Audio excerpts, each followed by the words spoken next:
Le numéro 60 de la rue Wiertz à Bruxelles, lieu de travail de 751 eurodéputés. Alors que la majorité des députés partagent son temps entre ses circonscriptions et les sessions parlementaires à Bruxelles ou à Strasbourg, la députée italienne Alessia Mosca en a décidé autrement.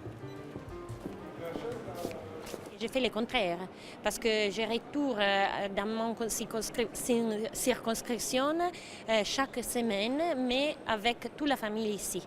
Et c'est mieux pour moi, parce que je peux rester avec ma petite fille qui a 2 ans et demi beaucoup de temps, et la soirée et les matins, je suis toujours avec elle. Et je pense que je peux travailler mieux et avec meilleure organisation comme ça.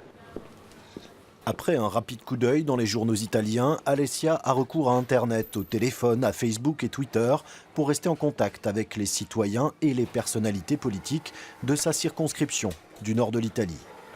Les institutions sont vraiment un mélange de toutes les nationalités, donc c'est vraiment être dans un contexte très stimulant.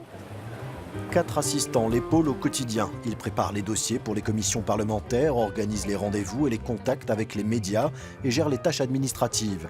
À l'instar d'Alessia, presque tous ont débuté ici il y a seulement 4 mois. Oui, c'est vrai que c'est une machine dont la part bureaucratique, la part administrative et des procédures, c'est, je dirais, la plus lourde. Parce que je pense qu'on sait comment étudier, on connaît les sujets.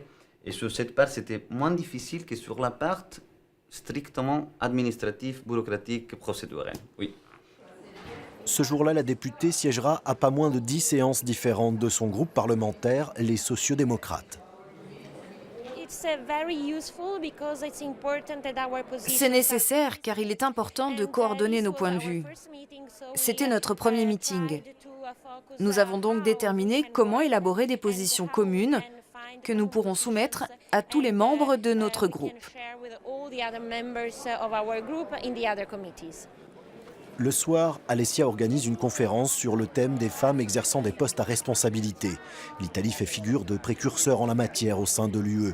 Alessia est co-rédactrice de la loi fixant dans l'immédiat à 20% puis à 30% à partir de l'année prochaine la proportion de femmes au sein des conseils d'administration des entreprises cotées en bourse. Le cas de l'Italie est surprenant. La législation y est très forte, la proportion de femmes au pouvoir y est très faible. Elle était de 6%. Mais la loi a un réel impact. Les femmes et les hommes se partagent les postes à responsabilité de manière efficace.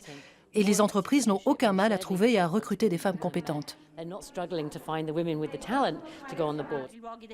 L'an passé, le Parlement avait approuvé une directive européenne sur le quota de femmes en entreprise. Mais jusqu'à présent, certains pays tels que la Grande-Bretagne et l'Allemagne en bloquent la mise en place au Conseil de l'Europe. Mais Alessia Mosca ne baisse pas les bras. L'instauration d'un quota de femmes n'est pas une fin en soi, mais elle peut être un moyen de combler le fossé homme-femme, comme ça a été le cas en Italie. En plus, la qualité des conseils d'administration s'est améliorée. Alessia Mosca en est convaincue, les mentalités au sein des étages de direction sont en train d'évoluer et elle compte bien se battre pour que cela continue.